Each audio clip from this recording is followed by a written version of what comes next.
against its own people is already happening. The NSA is collecting information on everyone. They say they need a haystack first in order to find the needle. And if you didn't do anything wrong, you should not worry because you aren't the needle they're looking for. But I want to tell you, you should never trust them with that haystack in the first place.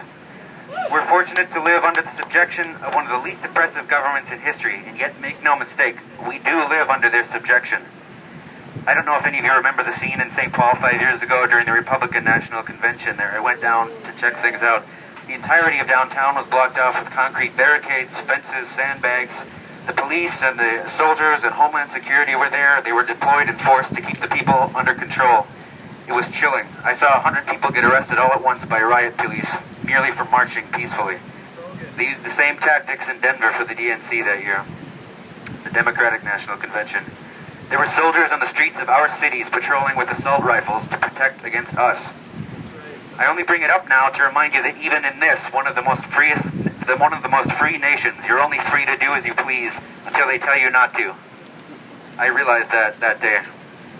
There's already ample history in this country of intelligence and law enforcement power being abused to oppress lawful dissent. One need only remember Hoover and Nixon. The old saying, if you have nothing to hide, you have nothing to fear, is false.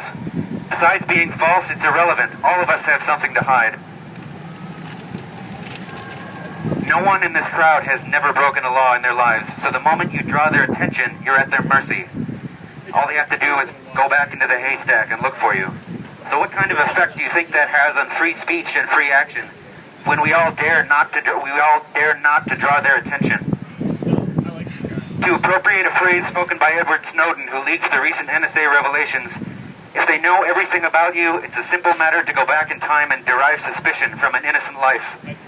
And they can do that whenever they want because they keep these records for years.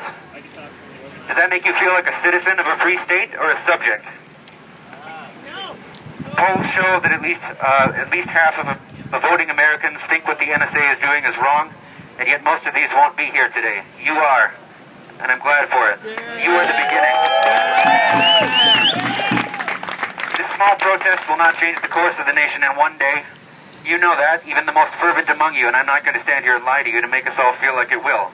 Having said that, don't be discouraged. If anyone doubted the power of the will of the people, they need only to look to Egypt and the Arab Spring. And we're not even here to overthrow our government, but merely to reform it. Furthermore, it doesn't require anything like a majority to strike fear into those who would oppress us. I quote the father of American civil disobedience, Henry David Thoreau, when he said, "Cast your whole vote, not a strip of paper merely, but your whole influence. A minority is powerless while it conforms to the majority. It is not even a majority then, but it is irresistible when it clogs by its whole weight." This protest, along with those of our fellow Americans across the country, is the beginning of that influence that flexes its muscles beyond the vote, beyond that mere strip of paper. If we do it right, it's not going to change more than a few thousand it's not going to take more than a few thousand of us to change what we want to change. So don't lose heart. We can do this. Thank you.